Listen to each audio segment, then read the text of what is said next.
केंद्र साथे जोड़ायेला आप सौ अध्ययनशील गीता प्रेमी अने जिज्ञासु भाई बहनों ने सानुने जय श्री कृष्ण।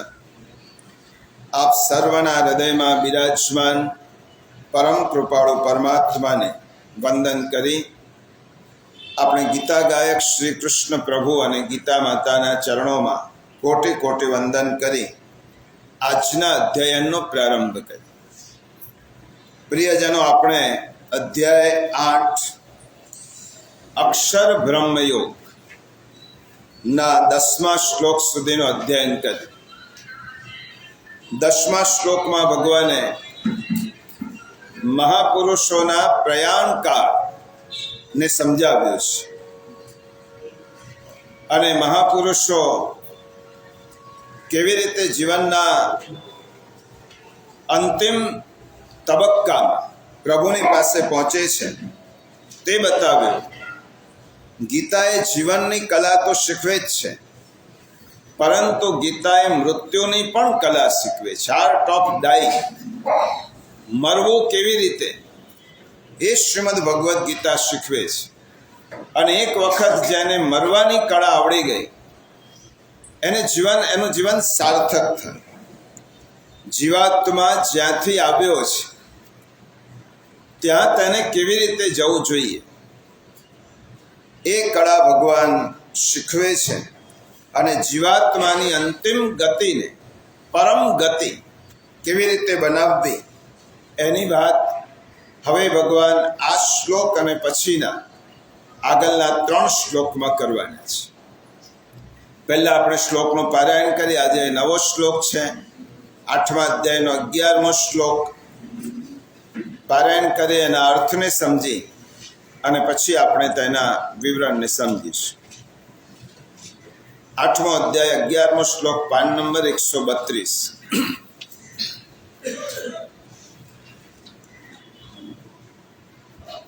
यदाक्षरं वेदविदो वदन्ति विशन्ति यद्यतयो वीतरागः यदीच्छन्तो ब्रह्मचर्यं चरन्ति तत्ते पदं संग्रहेण प्रवक्ष्ये।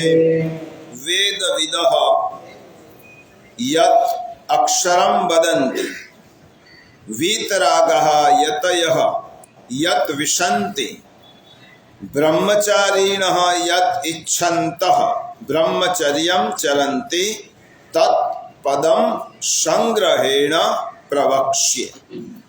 शब्दना अर्थ समझी लईए।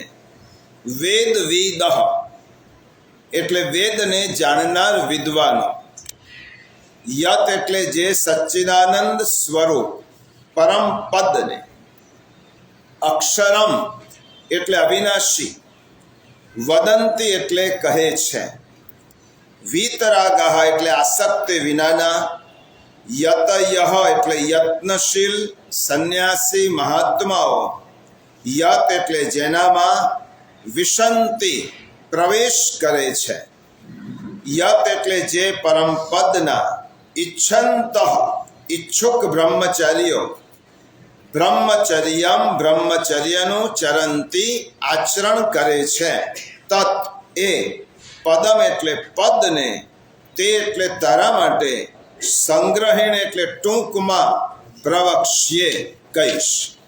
शब्दनो अर्थ गीता में आपेलो छे।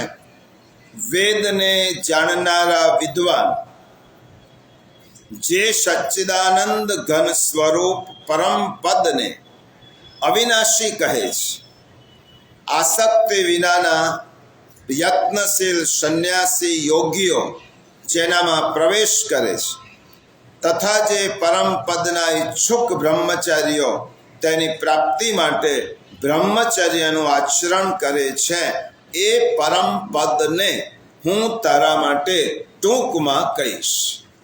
भगवाने 11मा श्लोक में ए परम पद नी बात करी छे। પરંતુ એ પરમ પદ એટલે કયો? આપણે જોયું આગળ કે જીવાત્માનો એટલે આપણો અને પરમાત્માનો એટલે કે આ સૃષ્ટિના અંતિમ તત્વ અને જગતનો પરિચય શ્રીમદ ભગવદ્ ગીતા કરાવે છે. આ શ્લોકમાં કોનું વર્ણન છે?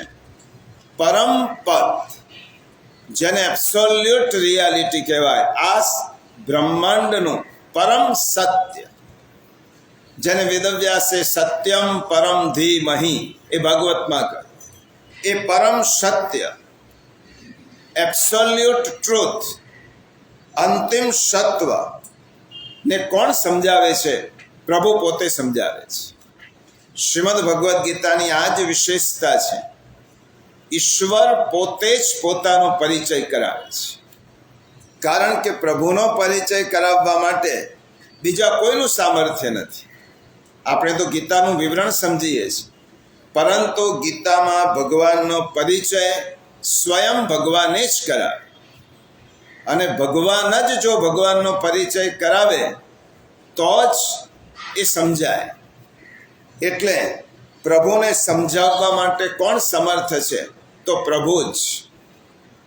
એટલા માટે ભાગવતમાં જ્યારે 10મા સ્કંદની શ્રી કૃષ્ણની લીલાનું વર્ણન કરવાનું આવ્યું, ત્યારે સુત પુરાણી શૌનકાદિ ઋષિઓને એમ કહે છે, હવે સુખદેવજી કથા નથી કરતા, પરંતુ સુખદેવજીના હૃદયમાં શ્રી કૃષ્ણ સ્વયં પધાર્યા છે.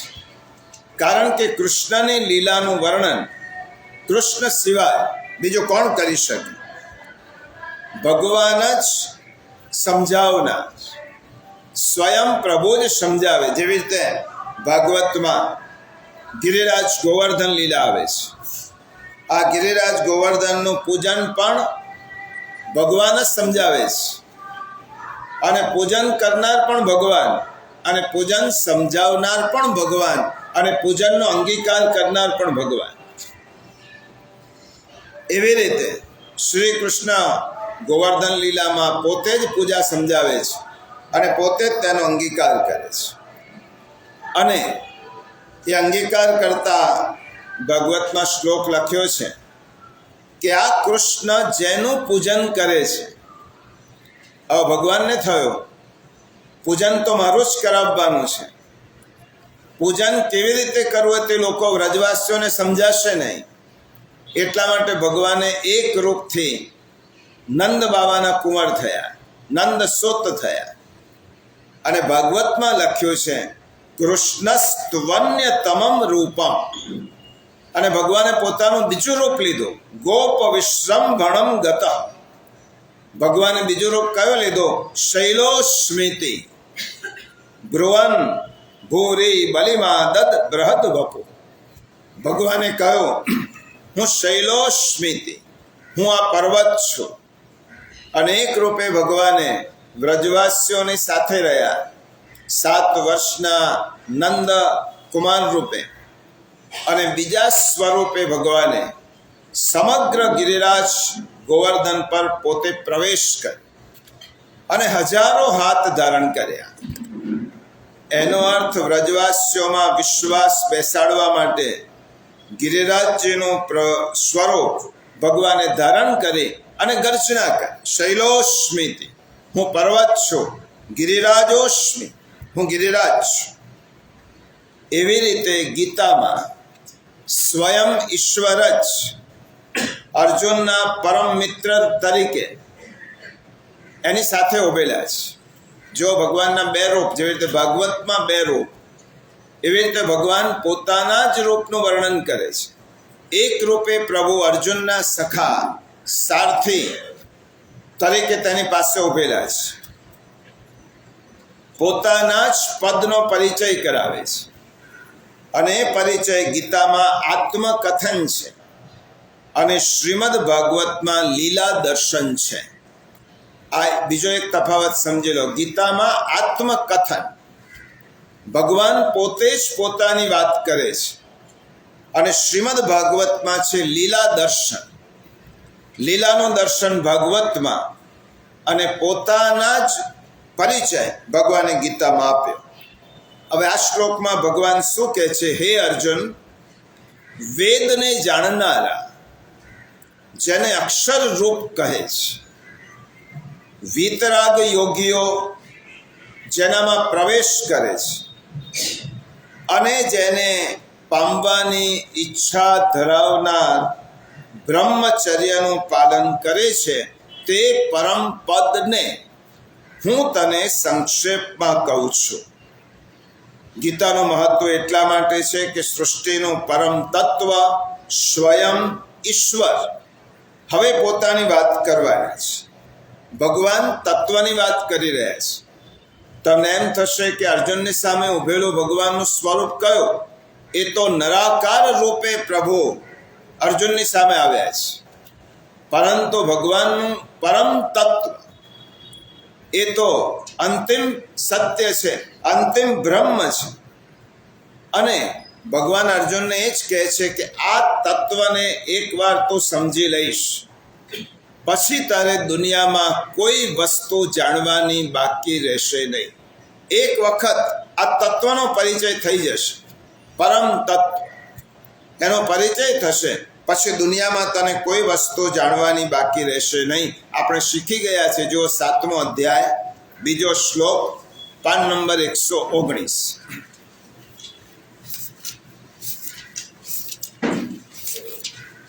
પાન નંબર 119, 2જો શ્લોક 7મા અધ્યાય. એની બીજી લીટે જુઓ. યચ્ જ્ઞાત્વા નેહ ભૂયોન્યાત જ્ઞાતવ્યમ અવશિષ્યતે. જેને જાણીને સંસારમાં ફરી બીજું કશું પણ જાણવા લાયક શેષ નથી રહેતું. એ તત્વની વાત ભગવાન અર્જુનને કરે છે. યચ્ જ્ઞાત્વા નેહ ભૂયોન્યત જ્ઞાતવ્યમ અવશિષ્યતે. જેને જાણીને સંસારમાં બીજું કશું પણ જાણવા લાયક રહેતું નથી. હવે ભગવાન આ શ્લોકના પહેલા ચરણમાં શું કહે છે? યદક્ષરમ વેદવિદો વદન્તિ. 11મો શ્લોક 8મા અધ્યાયમાં આપણે જેનું અધ્યયન આજે કરીએ છીએ, ભગવાન પહેલું ચરણ કહે છે યદક્ષરમ વેદવિદો વદન્તિ. અહીંયા પહેલો શબ્દ કયો વાપર્યો ભગવાને? વેદવિદ. એનો જો શાબ્દિક અર્થ લઈએ તો વેદોને જાણનાર. એનો શબ્દાર્થ એવો થાય કે વેદને જાણનાર. વેદવિદ કોણ? ગીતાના પ્રત્યેક શબ્દમાં ખૂબ જ ગૂઢ અર્થ ભરેલો છે. વેદવિદ કોણ? શબ્દાર્થ તો એમ થાય, આપણે એનો ગુજરાતી વાંચીએ ગીતામાં તો એમ લખ્યો છે વેદનો જાણનાર. હવે ભગવાને વેદનો ઉલ્લેખ કર્યો છે. વેદને જે જાણે છે. હવે વેદ એટલે શું આપણે સમજી લઈએ, કારણ કે આપણે અધ્યયન માટે ભેગા થયા છે. કથાનો વિષય હોય ત્યારે વિષય પૂરો કરવાનો, એટલા માટે આપણે સૂક્ષ્મ અર્થ સમજી ન શકીએ. પરંતુ જ્યારે અધ્યયન કરતા હોઈએ ત્યારે ભગવાને કહેલા શબ્દને બરાબર સમજવા જોઈએ. વેદ એટલે શું? આપણી સંસ્કૃતિના પાયાના ગ્રંથ, એને વેદ કહેવાય. જે આપણી ભારતીય વિચારધારાના વૈદિક સંસ્કૃતિના જે પાયાનો ગ્રંથ છે એને વેદ કહેવાય. આ વેદનું સર્જન કોણે કર્યું? કોઈ એમ પૂછે ભારતીય તરીકે કે વેદનું સર્જન કોને કર્યું? તો વેદનું સર્જન ઈશ્વર દ્વારા થયું. આ યાદ એટલા માટે રાખવાનું કે જે શબ્દનો ઉલ્લેખ ભગવાને ગીતામાં કર્યો છે, વેદ માટે એક શબ્દ વપરાય, અપૌરુષેય. વેદ કેવા છે? જેની રચના હાડ માંસના કોઈ વ્યક્તિએ કરી નથી. એટલે આપણા જેવા કોઈ વ્યક્તિએ કરી નથી. તો આપણને એમ થાય ઈશ્વર આ સૃષ્ટિમાં કાગળ અને પેન લઈને લખવા બેઠા હશે. વેદ તો છે જ. વેદની રચના ભગવાને કરી, તો ભગવાન કંઈ લખવા થોડા બેઠા હશે. તો કેવી રીતે વેદની ઉત્પત્તિ થઈ? ઋષિઓ જ્યારે ધ્યાનમાં બેસતા, સમાધિમાં બેસતા, આંખો બંધ કરી, અને આંખો બંધ કરીને જ્યારે ઋષિઓ સમાધિસ્થ થતા ત્યારે એમના અંતર્મનમાં ભગવાન એક દિવ્ય વિચારો ભગવાન મોકલતા. અંતર્મનમાં આંખો બંધ છે અને જેવી રીતે આપણે ટીવી જોઈએ છીએ ખુલ્લી આંખે, એવી રીતે બંધ આંખોએ ઋષિ મુનિઓ એક દિવ્ય વિચારોની ધારા જોતા અને તે દિવ્ય વિચારો પ્રગટ થતા સમાધિમાંથી આંખો ખોલે એટલે તેમને દિવ્ય વિચારો જે જોયા હતા સમાધિમાં તેનું સ્મરણ થાય અને સ્મરણ થતાં પછી એ ઋષિઓ પોતાના શિષ્યને કહે કે હમણાં મેં જોયું હતું એ તું લખી લે. અને ઋષિઓ તે લખાવતા એટલા માટે શાસ્ત્રોમાં કહ્યું ઋષય મંત્ર દ્રષ્ટા રહ નતું કરતા. આ મંત્ર છે, વેદો છે, એના દ્રષ્ટા છે ઋષિઓ, કરતા નથી. કરતા તો કોણ છે? સ્વયં ભગવાન છે. એટલે એટલું સમજી લો કે વેદોની રચના સ્વયં ઈશ્વરે ઋષિ મુનિઓને સમાધિમાં બેસી અને ભગવાને જે મેસેજ મોકલ્યા, જે સંદેશો મોકલ્યો, જે વિચારો આપ્યા, તે વિચારો એ વેદ થયા. આ સૃષ્ટિ બ્રહ્માંડની ઉત્પત્તિ કર્યા પછી આ જગતનો, સમગ્ર બ્રહ્માંડનો પહેલો જો ગ્રંથ હોય તો વેદ છે. અને વેદ શાશ્વત છે. હજારો વર્ષો, લાખો વર્ષો પછી પણ વેદ એ રહેવાના જ છે. આ વેદ કેટલા છે? વેદ 4 છે: ઋગ્વેદ, યજુર્વેદ, સામવેદ અને અથર્વવેદ. 4 વેદો છે. આપણે અધ્યયન કરીએ છીએ. એટલા માટે અધ્યયનમાં તો સાંભળેલું ચાલે નહીં, એમાં નોટ કરવાનું હોય, એ ઉતારવાનું હોય. લખવાનો આગ્રહ એટલા માટે છે કે જ્યારે આપણે કોઈ સાંભળેલી વસ્તુ લખીએ ત્યારે એ આપણા મનમાં એ તરત જ ઉતરે છે. સાંભળેલી વસ્તુ તો જતી રહે, પણ જ્યારે લખીએ છીએ ત્યારે આપણી કર્મેન્દ્રિય એટલે હાથ કામ કરે છે, આપણા કાન કામ કરે છે અને લખતી વખતે આપણું ચિત્ત તેમાં પરોવાયેલું રહે છે. એટલા માટે આ અધ્યયન છે અને અધ્યયનમાં એક એક શબ્દ આપણે ગીતાનો સમજવાનો છે. 4 વેદ: ઋગ્વેદ, યજુર્વેદ, સામવેદ અને અથર્વવેદ. ઋગ્વેદમાં જ્ઞાનની પ્રધાનતા છે. જ્ઞાન પ્રધાન એ ઋગ્વેદ, કર્મ પ્રધાન એટલે યજ્ઞ પ્રધાન એ યજુર્વેદ, જેમાં કર્મની પ્રધાનતા છે. સામવેદ એ સંગીતનો વેદ છે, સંગીત અને કલા. સામવેદમાં સંગીત છે, કલા છે. અને અથર્વવેદમાં શું છે? તાંત્રિકી વિદ્યા છે, ટેકનિકલ એજ્યુકેશન છે. સંપૂર્ણ અન્ય વિદ્યાઓ, જેને 4 વિદ્યા અને 64 કલા કહેવાય, એ 64 પ્રકારની કલા એ અથર્વવેદમાં છે. એટલે વેદમાં બધું જ છે. આવા વેદ એક વ્યક્તિ જો નિયમિત અધ્યયન કરે, વિધિવત અધ્યયન કરે તો તપોવનમાં 12 વર્ષ લાગે એક વેદનું અધ્યયન કરતા. હવે કોઈ એમ કહે કે મને 4 વેદોનું જ્ઞાન છે, તો સમજી લો કે પહેલા નંબરનું ગપ્પો મારે છે. 4 વેદનું જ્ઞાન એટલે 48 વર્ષ જેને જીવનના વેદ અધ્યયન પાછળ આપી દીધા છે, એને સંપૂર્ણ વેદનું જ્ઞાન કહેવાય. ભગવાને ગીતાની રચના કેમ કરી? આ પણ બહુ મહત્વનું છે.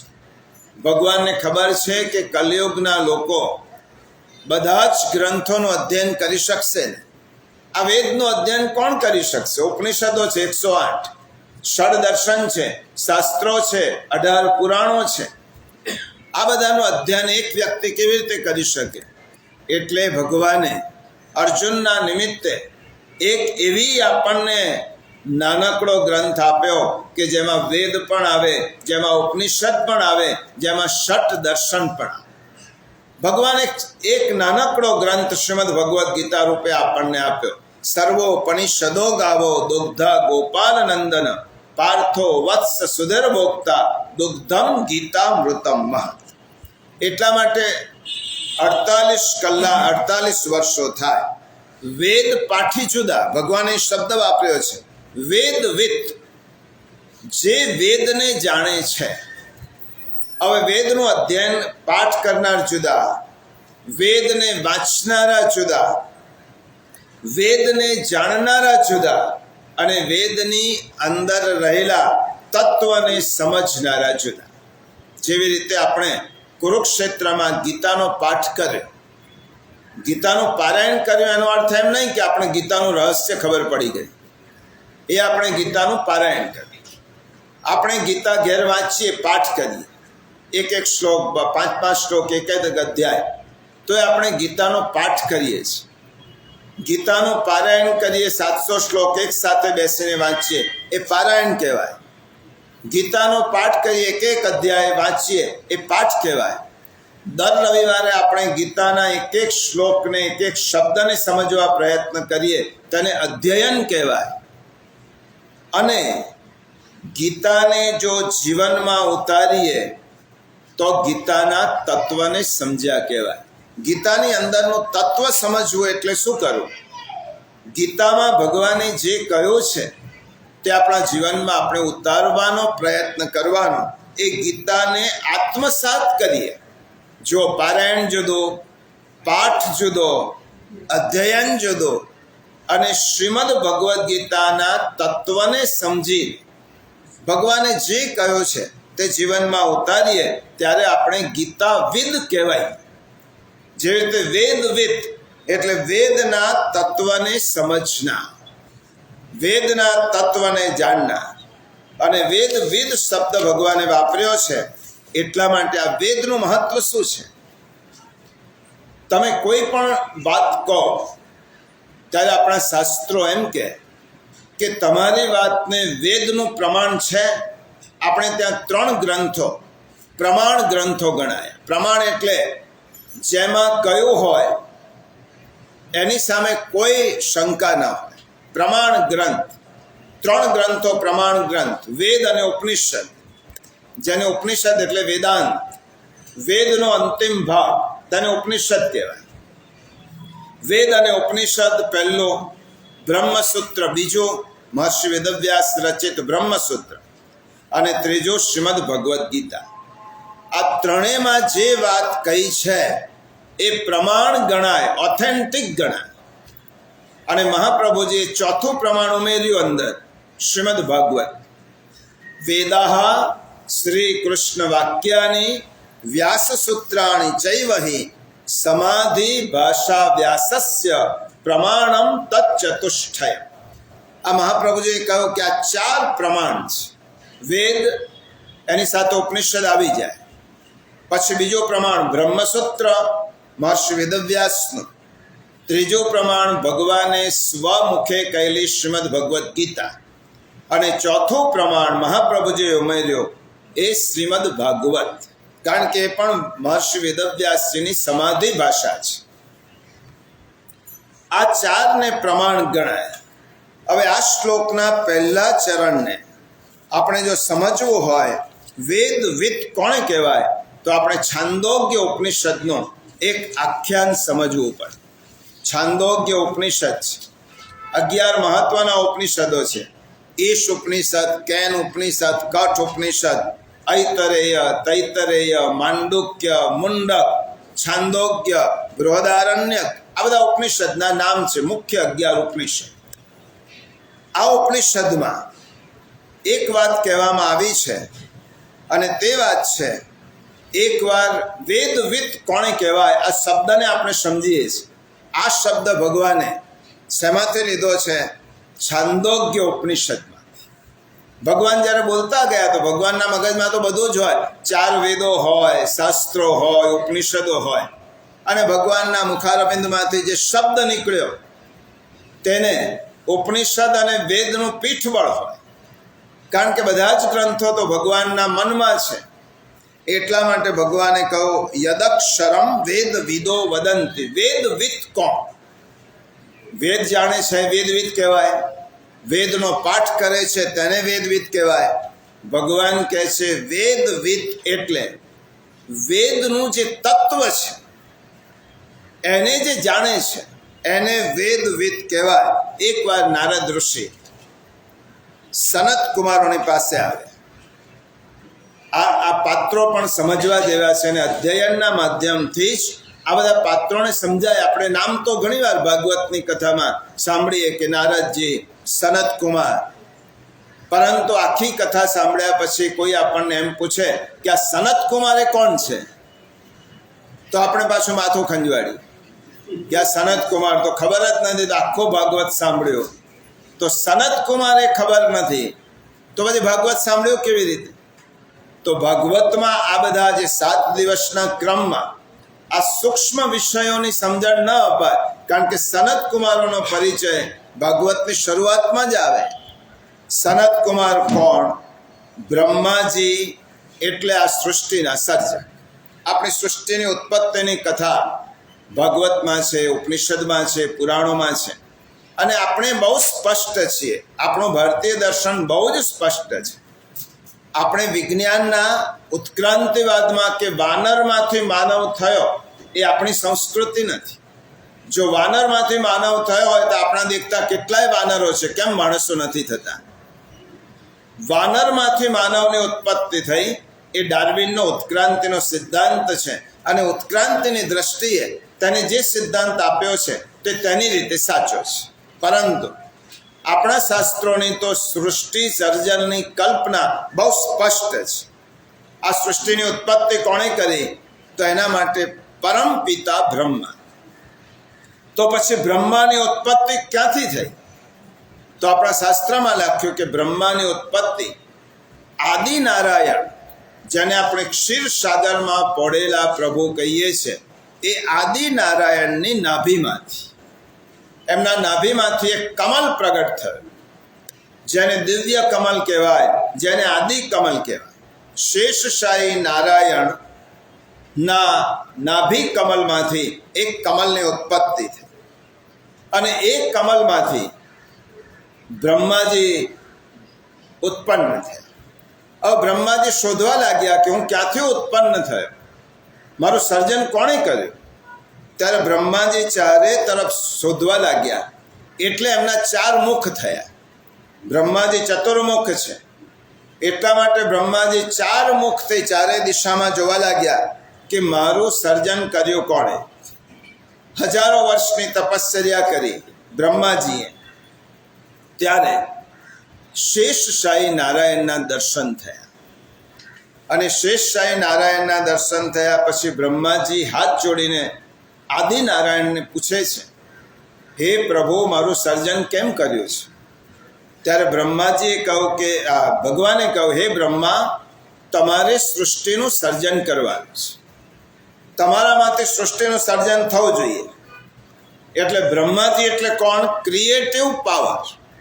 આ જગતની સૃજ્યા શક્તિ, પાલન શક્તિ વિષ્ણુ અને સંવાર શક્તિ શિવ છે. જે ક્રિએટિવ પાવર છે એને બ્રહ્મા કહેવાય.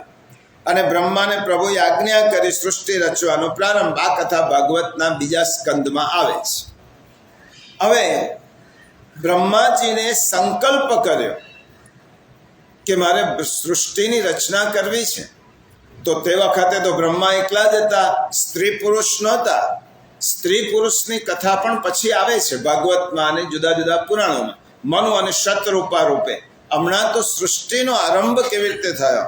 તો બ્રહ્માજીએ પોતાના હૃદયમાંથી સંકલ્પથી 4 કુમારોને ઉત્પન્ન કર્યા. પોતાના સંકલ્પ હૃદયમાંથી 4 કુમાર ઉત્પન્ન થયા. એક સનક, સનંદન, સનાતન અને સનત કુમાર. આ 4 જે બ્રહ્માજીના હૃદયમાંથી ઉત્પન્ન થયા એ 4 સનત કુમાર એ સત્વગુણનું પ્રતીક હતા. કારણ કે સત્વગુણનો જે વિશેષતા છે, જ્ઞાન છે, સત્વગુણમાંથી ઉત્પન્ન થયા. અને બ્રહ્માજીએ કહ્યું, હવે તમે સૃષ્ટિની રચના કરો. આ 4 કુમારોએ ના પાડી, કારણ કે લખ્યું છે આ સ્વયં ઈશ્વર બ્રહ્માજીના હૃદયમાંથી 4 કુમારો રૂપે પ્રગટ થયા હતા. એટલે તે 4 કુમારોએ કહ્યું, અમારું કામ નથી સૃષ્ટિ રચવાનું, અમે તો નિત્ય સંકીર્તન કરીએ છીએ, પ્રભુનું ગુણગાન ગાઈએ છીએ, પ્રભુનું નામ સ્મરણ કરીએ છીએ. એટલા માટે તેમને ના પાડી. ગુણગાનમાં સતત પ્રવૃત્ત સનત કુમારો. પછી આગળની કથા આજે કહેતો નથી, સંદર્ભ સમજવાનો છે.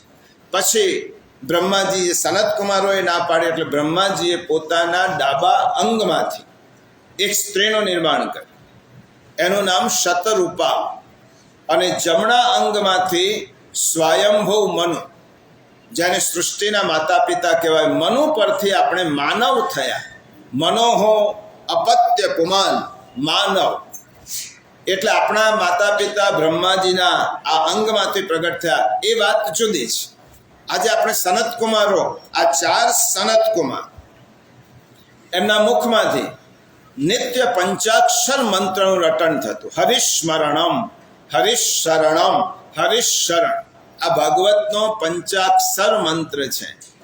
હરિશરણમ, હરિ મારું શરણ છે, હરિ મારું શરણ છે. અને એ નિત્ય જપના પ્રભાવથી તેમના ઉપર કાળની અસર નહોતી થતી. સમયની અસર આપણા પર થાય, એમના ઉપર કાળની અસર નહોતી થતી. એમને કુમાર અવસ્થા જીવનભર રહી, એટલા માટે તેમને સનત કુમાર કહેવાય. 5 વર્ષની કૌમાર્ય અવસ્થા તેમની કાયમ રહી. અને હરિના પ્રભાવે તે સદા સર્વદા 5 વર્ષની ઉંમરના જ રહ્યા. નિદ્રા છે, ભૂખ છે, આ બધા ઉપર સનત કુમારે વિજય મેળવ્યો. આ સનત કુમારોનું સ્થાન કયું તો જનલોક. કોઈ પણ લોકમાં ગતિ કરવા માટે સમર્થ હતા. એટલા માટે ભાગવતમાં આપણે કથા સાંભળી હશે કે સનત કુમાર વૈકુંઠમાં ગયા અને પછી પાર્ષદોએ તેમને અટકાવ્યા. આ કથા આપણે ભાગવતમાં સાંભળીએ છીએ. આ સનત કુમારો ભગવાનની ઈચ્છાથી કોઈ પણ લોકમાં જવા માટે સમર્થ હતા. અને 5 વર્ષીય તેમનું આયુષ્ય. હવે આ સંકાદિક કુમારો, 4 કુમારો એ ભક્તિ માર્ગના આચાર્ય ગણાય, જ્ઞાન માર્ગના આચાર્ય ગણાય. કારણ કે ભાગવતની પરંપરા સનત કુમારોથી શરૂ થઈ. જે ભગવાને પહેલાં બ્રહ્માજીને 4 શ્લોકમાં ભાગવત શીખવાડ્યો, એ બ્રહ્માજીએ સનત કુમારોને શીખવાડ્યો. એ સનત કુમારોએ એ ભાગવત નારદ ઋષિને શીખવાડ્યો. નારદ ઋષિએ મહર્ષિ વેદવ્યાસને શીખવાડ્યો. મહર્ષિ વેદવ્યાસજીએ શુકદેવજીને શીખવાડ્યો. આવી રીતે ભાગવતની પરંપરા ચાલુ રહી. આ સનત કુમારનો પરિચય આ ગીતાના માધ્યમથી આપવાનો હતો. આ સનત કુમારો પાસે બ્રહ્માજીના માનસ પુત્ર નારદ ઋષિ પણ બ્રહ્માજીના પુત્ર છે. કારણ કે જ્યારે બ્રહ્માએ સૃષ્ટિની ઉત્પત્તિ કરી ત્યારે જુદા જુદા અંગમાંથી 7 ઋષિઓ નિર્માણ કર્યા. અને બ્રહ્માજીના ખોળામાંથી નારદ ઋષિની ઉત્પત્તિ થઈ. એટલે એક રીતે જોવા જઈએ તો નારદ અને સનત કુમાર બંને ભાઈઓ થાય, બંને બ્રહ્માજીના જ પુત્રો થાય. હવે આ નારદજી સનત કુમારોની પાસે જઈને કહે છે, મને તમે ઉપદેશ આપો, હું તમારી પાસે વિદ્યા ગ્રહણ કરવા આવ્યો છું. હવે સનત કુમારોએ શું પૂછ્યું? પ્રાચીન વિદ્યા આપતી વખતે ગુરુ પૂછતા કે તમે પહેલાં શું જાણો છો એ મને કહો.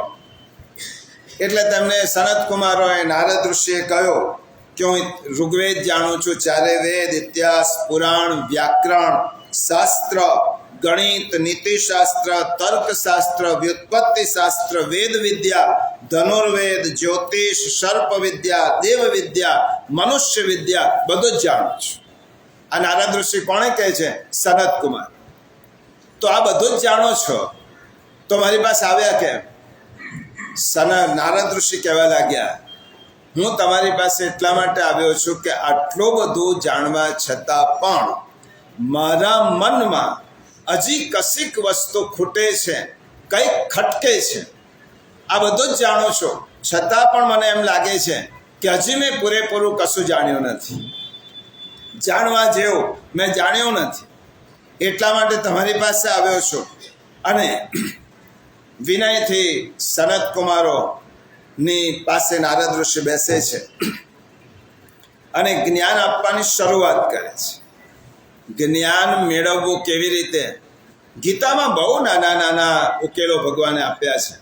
તમારે કોઈની પાસે જ્ઞાન મેળવવું હોય ને તો આપણે શીખી ગયા છે, પરંતુ શીખેલું આજે કહેલું આવતીકાલે બાષ્પીભવન થઈ જશે।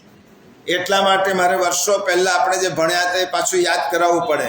ચોથા અધ્યાયનો 34મો શ્લોક જુઓ, પાન નંબર 89।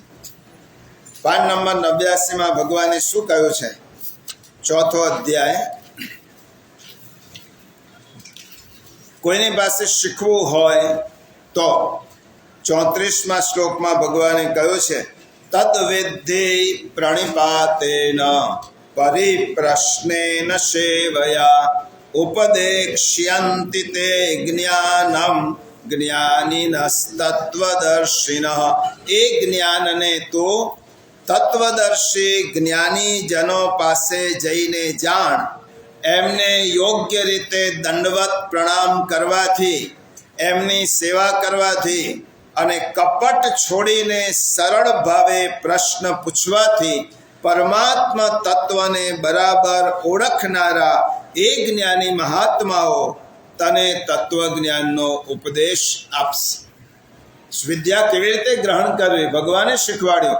તદ વિદ્ધિ પ્રણિપાતે, જિજ્ઞાસા હોવી જોઈએ, નમ્રતા હોવી જોઈએ, અને પછી કહેવાનું સીધો ઉપદેશ ગુરુ આપતા નથી। હે નારદ, તમે જે ભણ્યા છો ને એ તો માત્ર શબ્દો છે, એ અક્ષર જ્ઞાન છે, એ માત્ર નામ છે, એ લિપિ છે। તમે સાચું તો જાણતા જ નથી। તમે ભણ્યા છો તો ખોટો નથી, અધૂરો નથી। શરૂઆત અહીંયાથી જ થાય, આપણે વાંચવાથી શરૂઆત થાય, શબ્દથી શરૂઆત થાય, પરંતુ એમ નહીં સમજી લેવાનું કે આ જ પૂરતું છે। હે નારદ, તમે જે સમજ્યા છો તે તો શબ્દનું જ્ઞાન છે। અને નરસિંહ મહેતા કહે છે, ગ્રંથ ગરબડ કરી વાતને સાચી કહી। આ ગ્રંથો જેટલા વાંચશો એટલે મનમાં ગડબડ ઊભી થશે। એટલા માટે આ નામ તમે શબ્દ જ્ઞાન મેળવ્યું છે। શબ્દને બ્રહ્મ સમજો, શબ્દ એ બ્રહ્મ જ છે, પરંતુ અહીંયા અટકી જવાનું નથી। ત્યારે હવે સનત કુમાર નારદ ઋષિ પૂછે છે, શબ્દ કરતાં કોઈ મોટું ખરું? હવે જો આ છાંદોગ્ય ઉપનિષદ છે અને ઉપનિષદની એક પદ્ધતિ છે। ઉપનિષદ મોટામાં મોટા સિદ્ધાંતો નાનામાં નાના સંવાદથી કહે છે। ગુરુ જેવી રીતે શિષ્યને ઉપદેશ આપે, એમાં મોટા મોટા ઉપદેશ ના હોય, સામાન્ય વાતોથી ગુરુ ઉપનિષદનો સિદ્ધાંત શીખવાય। શબ્દને શબ્દ કરતાં મોટું શું? હવે આપણે અહીંયા બેઠેલા છે, કોઈને એમ પૂછશે કે શબ્દ કરતાં મોટો શું, તો આપણી પાસે જવાબ નથી। નારદ ઋષિને સનત કુમારે કહ્યું, શબ્દ કરતાં મોટું કોઈ હોય તો તે વાણી છે। કારણ કે શબ્દને આપણે અભિવ્યક્ત શેના દ્વારા કરી શકીશું? ગીતામાં તો શબ્દ લખેલા છે, પરંતુ શબ્દને જો અભિવ્યક્ત કરવાના હોય તો વાણી છે। એટલા માટે વાણી દ્વારા શબ્દની અભિવ્યક્તિ થાય છે। એટલા માટે વાગ બ્રહ્મ। હે નારદ, તમારે એક પગથિયું ઊંચે ચડવાનું છે। તમારી પાસે શબ્દો છે, પરંતુ તમારે એક પગથિયું ઉપર ચડવાનું। વાણી શબ્દો કરતાં મોટી છે, વાક બ્રહ્મ। ગીતાને સમજાવવા માટે ભગવાને શેનો ઉપયોગ કર્યો?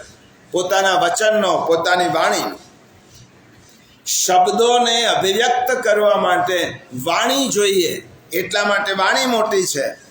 તો નારદ ઋષિ કહેવા લાગ્યા, તો વાણીને બ્રહ્મ માનો।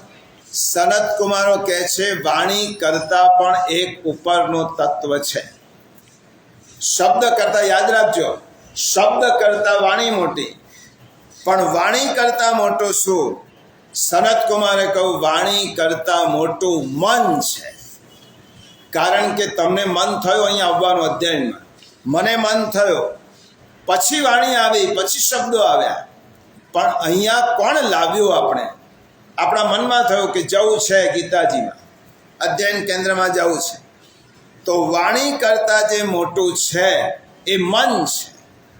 કારણ કે માણસ કોઈ પણ શબ્દ જ્યારે બહાર બોલે છે ને ત્યારે પહેલાં અંદર બોલે છે. તમે જોજો, વહુનો સાસુ સાથે ઝઘડો થાય તો પહેલાં અંદર થાય, મારે આ કહી જ દેવું છે, અને પછી બહાર પ્રગટ કરે. પહેલાં અંદર બોલાય, કોઈ પણ શબ્દ મનમાં બોલાય અને પછી તે પ્રગટ થાય. હવે મન જો ટેવાયેલું ના હોય તો મનના બધા જ બોલાયેલા શબ્દો વાણી બહાર કાઢે તો પરિસ્થિતિ શું થાય? આપણા મનમાં બધા જ બોલાયેલા શબ્દો હોય. મન જ એ બંધન અને મોક્ષનું કારણ છે. તો નારદ ઋષિએ કહ્યું, હું આવતીકાલથી મનની ઉપાસના કરીશ. સનત કુમારો કહેવા લાગ્યા કે મન મોટું છે ખરો, પણ મન કરતાં પણ એક વસ્તુ મોટી છે. હવે નારદ ઋષિને જિજ્ઞાસા થઈ, તો મન કરતાં મોટું શું? મન કરતાં મોટું હોય તો સંકલ્પ છે. મન જ્યારે સંકલ્પ કરે, સંકલ્પ એટલે કંઈક કરવાની દ્રઢ વૃત્તિ. મન કરતાં મોટું. મન તો બધાની પાસે છે, પણ તમે બધા અહીં આવ્યા કારણ કે તમે અહીં આવવાનો સંકલ્પ કર્યો. મારે જવું જ છે, મારે વાંચવું જ છે, મારે આ રીતે જ કરવું છે. મન બધા પાસે છે, સંકલ્પ બધા પાસે નથી. એટલા માટે મન કરતાં મોટી કોઈ વસ્તુ હોય તો તે સંકલ્પ છે.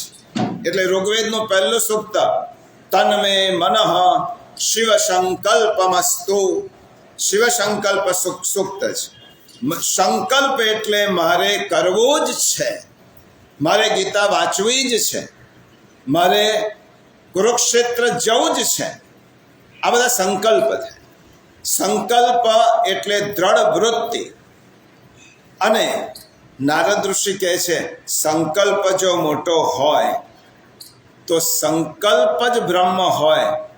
એના કરતાં તો મોટું કોઈ નથી ને.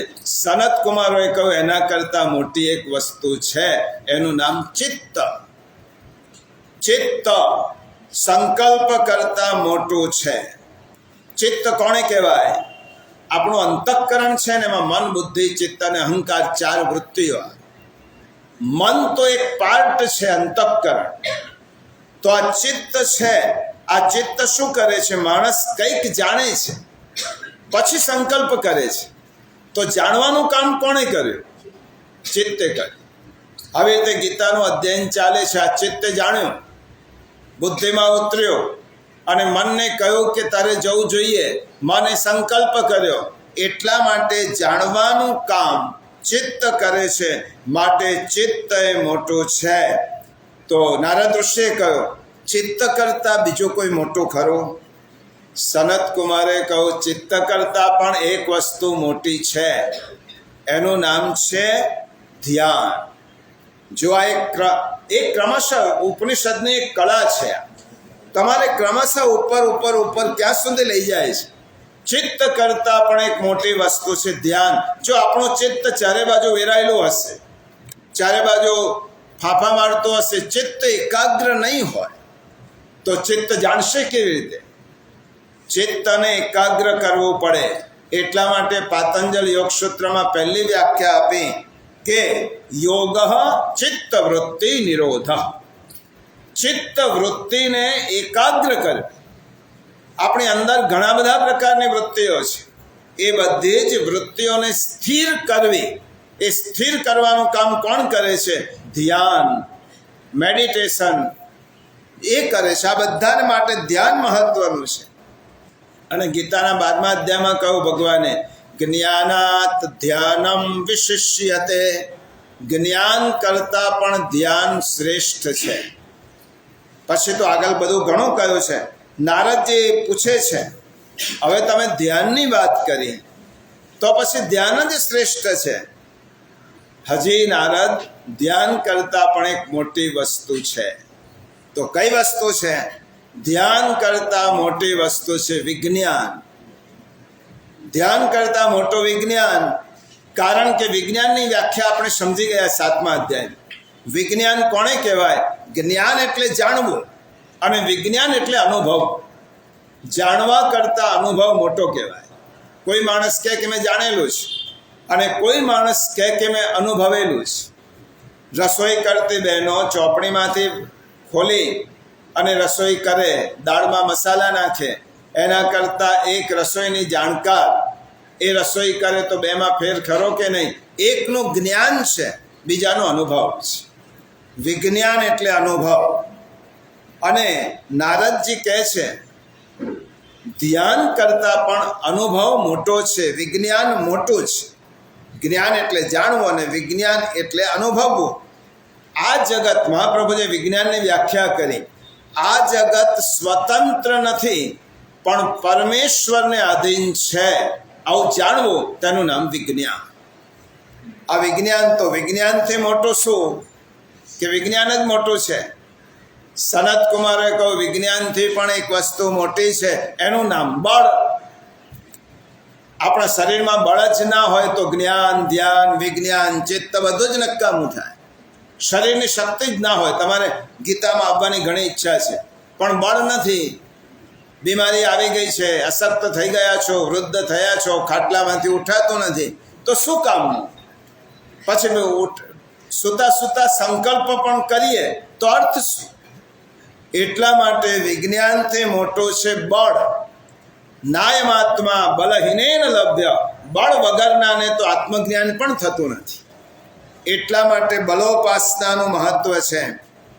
આ બળ એટલે શરીરનું જ બળ નહીં, મનનું બળ, બુદ્ધિનું બળ, આત્માનું બળ વગેરે. પછી સંવાદ થોડો લાંબો ચાલે છે, તમારી ઊંઘ ના આવે એટલા માટે. અને પછી લાંબો સંવાદ. સનત કુમાર એમ કહે છે બળ કરતાં મોટું શું? તો અહીં કે બળ કરતાં મોટું અન્ન છે. કારણ કે અન્ન ખાઓ તો જ બળ આવે. અન્ન વગર બળ કેવી રીતે આવે? જો આ ઉપનિષદની એક પદ્ધતિ છે શીખવાની. બલોપાસના કરવી હોય ને કોઈ 21 દિવસ ભૂખ્યો હોય તેને બળ રહે ખરું? બળ માટે અન્ન છે. એટલા માટે અન્નમ બ્રહ્મેતિ વ્યાજાનાત. અન્ન એ બ્રહ્મ છે. અન્ન એ બ્રહ્મ હોવાથી તેનો બગાડ ન થવો જોઈએ. એટલા માટે અન્ન મોટું છે. નારદ ઋષિ કહે છે અન્ન કરતાં મોટું શું? તો સનત કુમાર કહે છે અન્ન પાકે છે શેનાથી? પાણીથી. માટે અન્ન કરતાં પણ મોટું જલ છે. તમે બિયારણ વાવ્યું હશે પણ પાણી જ નહીં આપો તો અન્ન કરતાં મોટું જલ છે. એટલા માટે જલ જ જીવન છે. આ પાણી જ ના હોય તો અસ્તિત્વ માણસનું કેવી રીતે? એટલા માટે જલ મોટું છે. તત જલા ઉપનિષદે કહ્યું. જલ એ બ્રહ્મ છે. જલ વગર માણસના જીવનની વિચાર પણ ન થઈ શકે. તો પછી જલ જ મુખ્ય છે. એની ઉપાસના કરો. એના કરતાં પણ મોટું છે. એના કરતાં મોટું તેજ છે. કારણ કે પાણીમાં તો વાયુ આવી ગયો. કારણ કે પાણીનું સંયોજન બે વાયુને H2O બનેલું છે. એટલે પાણીમાં વાયુનો સમાવેશ થાય છે. વાયુ એ પ્રવાહી સ્વરૂપ છે પાણી. પરંતુ સનત કુમારો કહે છે એના કરતાં મોટું તેજ છે. તેજ શું કરે છે? પવનને સ્થિર કરીને તપાવે છે. અને જ્યારે આખું જગત તપે છે, ખૂબ તાપ પડે ત્યારે વરસાદ થાય. તો વરસાદ થવાનું કારણ શું છે? તેજ છે. એટલા માટે તેજ શ્રેષ્ઠ છે. તેજો સી તેજો મહિધેય. તેજોની ઉપાસના કરી. ઊંડા અંધારેથી પ્રભુ પરમ તેજે તો લઈ જાય. માટે તેજ મુખ્ય છે. નમઃ શાંતાય તેજસે. પછી નારદજીની જિજ્ઞાસા હજી એમ કે હવે તો પૂરું થયું કે નહીં? જેવી રીતે તમારા મનમાં થાય છે એવી રીતે નારદ ઋષિને થયું કે હવે તો એન્ડ આવશે કે નહીં? તેજ મોટું. તેજથી મોટું આકાશ. કારણ કે આકાશમાં બધું રહી શકે છે. આકાશ, વીજળી, તારા, અગ્નિ, આ બધું આકાશમાં. ખમ બ્રહ્મ. આકાશ બ્રહ્મ છે. આકાશને લીધે શબ્દ સાંભળી શકાય છે. હું બોલું છું ને તમે સાંભળી શકો છો. એનું કારણ આકાશ. આકાશ એટલે ખુલ્લી જગ્યા. આકાશનો વિષય શબ્દ છે. માટે આકાશે મોટું છે. તો પછી આકાશ કરતાં મોટું ખરું કોઈ? સનત કુમારે કહ્યું આકાશ કરતાં મોટું સ્મરણ શક્તિ છે. તમને મનમાં જ યાદ ના હોય કે મારે કંઈક કરવું છે, સ્મરણ જ ના હોય એને મહાપ્રભુજી કહે છે સ્વરૂપ વિસ્મૃતિ. આપણે બધા આપણું સાચું સ્મરણ ભૂલી ગયા છે. સ્મરણ એ આપણા વ્યવહારને ટકાવે છે. સ્મરણ હોવું જોઈએ. આજે સવારમાં ઉઠ્યા આપણે સ્મરણ થયું કે આજે રવિવાર છે, 9:30 થયા, જવાનું છે. સ્મરણ જ ન હોય તો આ બધું નકામું છે. નારદ ઋષિ પૂછવા લાગ્યા કે સ્મરણ કરતા મોટું ખરું કે નહીં? તો નારદ સનત કુમારો કહે છે આશા. સ્મરણ કરતા મોટી વસ્તુ છે હું મેળવીશ જ. આશા એ મોટી છે. આશાવાન બનવા. આપણે બધા આશાથી આવેલા છે. હજી મારે 80-90 વર્ષ જીવવાનું છે, ગીતા સાંભળવાની છે, ગીતાનું અનુકરણ કરવાનું છે. આશા વગરનું જીવન એ અળસિયા જેવું છે. એટલા માટે મનમાં આશા હોય, આશિષ્ટો બલિષ્ઠો દ્રઢિષ્ઠ ઉપનિષદ કહે છે. તો પછી શરદ કુમારો કહે છે આશા કરતા મોટું ખરું કોઈ? તો આશા કરતા મોટા છે પ્રાણ. શરીરમાં પ્રાણ જ ના હોય તો પછી એનો અર્થ શું? પ્રાણને લીધે જ કાર્ય બધું જ કાર્યરત છે. પ્રાણોપાસના, પ્રાણમ બ્રહ્મ. અને પછી સનત કુમાર છેલ્લો પ્રશ્ન પૂછે છે હવે પ્રાણ કરતા મોટો શું છે? ત્યારે નારદ ઋષિ પૂછે છે. ત્યારે સનત કુમાર કહે છે પ્રાણ કરતા મોટા છે પરમાત્મા, જે બધાને સંચાલિત કરે છે. આ પ્રાણ કોના હાથમાં છે? જીવનનો છેલ્લો શ્વાસ કોના હાથમાં છે? એટલા માટે પ્રાણ કરતા જે મોટા છે એ ભૂમા, ઉપનિષદનો શબ્દ છે ભૂમા, એ પરમાત્મા છે, એ ઈશ્વર છે. કારણ કે આત્મામાં જ પરમાત્મામાં જ આત્મા સ્થિર છે. આ બધી જ વસ્તુ પૃથ્વી, પ્રાણ, આકાશ, તેજ, જલ, અન્ન, વિજ્ઞાન, ધ્યાન, ચિત્ત, સંકલ્પ, મન, વાણી, મંત્રો આ બધા જ પરમાત્મામાં સ્થિર છે. અને ત્યારે છાંદોગ્ય ઉપનિષદના શબ્દ વાપર્યો સનત કુમારોએ, હે નારદ ઋષિ, જે આ પરમાત્માને જાણે છે એને વેદવિદ કહેવાય. અહીંયા ભગવાને શબ્દ વાપર્યો છે યદક્ષરમ વેદવિદો વદન.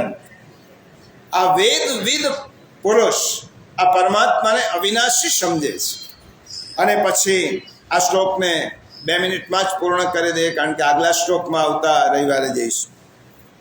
પછી કયો વેદવિદ, જેને અવિનાશી કહે છે, વિશંતિ યત્યતયો વીતરાગા. વીતરાગ પુરુષો, સંન્યાસીઓ, મહાત્માઓ જેમાં પ્રવેશ કરે છે. વીતરાગ શબ્દ બીજા અધ્યાયમાં આવી ગયો છે. વીતરાગનો અર્થ શું થાય? જેને કોઈના પ્રત્યે મમત્વ નથી, રાગ નથી, આસક્તિ નથી. જેને કોઈના પ્રત્યે મમત્વ ન હોય તો એને કોઈના પ્રત્યે વેર પણ નથી.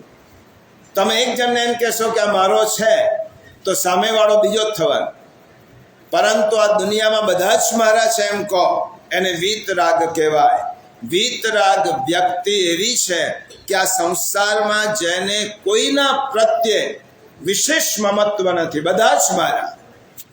એટલા માટે વીતરાગ, વીત ભય અને વીત ક્રોધ, આવા વીતરાગ સંન્યાસીઓ, યોગીઓ જેનામાં પ્રવેશ કરે છે. વીતરાગા વિશંતિ યદ્ય તયો વીતરાગા. અને છેલ્લું કયો યદિચ્છંતો બ્રહ્મચર્યમ ચરંતી. અને જે પદને, જેને ઈચ્છનારા લોકો નીકળી જાય છે સંસાર છોડીને, બ્રહ્મચર્યમ ચરંત. જે સંસારને છોડીને જેને પામવા માટે નીકળે છે અને બ્રહ્મચર્ય વ્રત પાડે છે, તેવા તત્વને હું તને હવે સંક્ષેપમાં સંગ્રહેણ પ્રવક્ષ્યે. તે પરમપદને તને સંક્ષેપમાં હવે હું સમજાવવાનો છું. કયું પદ? તો ભગવાને તેનું મહત્વ સમજાવ્યું. જે પદને વેદવિત લોકો અવિનાશી કહે છે, જે પદમાં વિતરાગ સંન્યાસીઓ પ્રવેશ કરે છે, અને જે પદ જેને ઈચ્છનારા લોકો બ્રહ્મચર્ય વ્રતનું પાલન કરે છે, એ પદને હવે હું તારી સામે કહેવાનો છું. તો ભગવાન હવે પછીના 12મા શ્લોકમાં હવે જે પદની પ્રભુ વાત કરે છે, હવેના 3 શ્લોક ભગવાન જે કહેવાના છે એ બહુ મહત્વના શ્લોકો છે. 8મો અધ્યાય અક્ષર બ્રહ્મ યોગ છે અને એ અક્ષર બ્રહ્મ યોગમાં ભગવાન પોતે જ પોતાના સ્વરૂપને પ્રગટ કરે છે. તેની વાત આપણે આવતા રવિવારે આવીશું.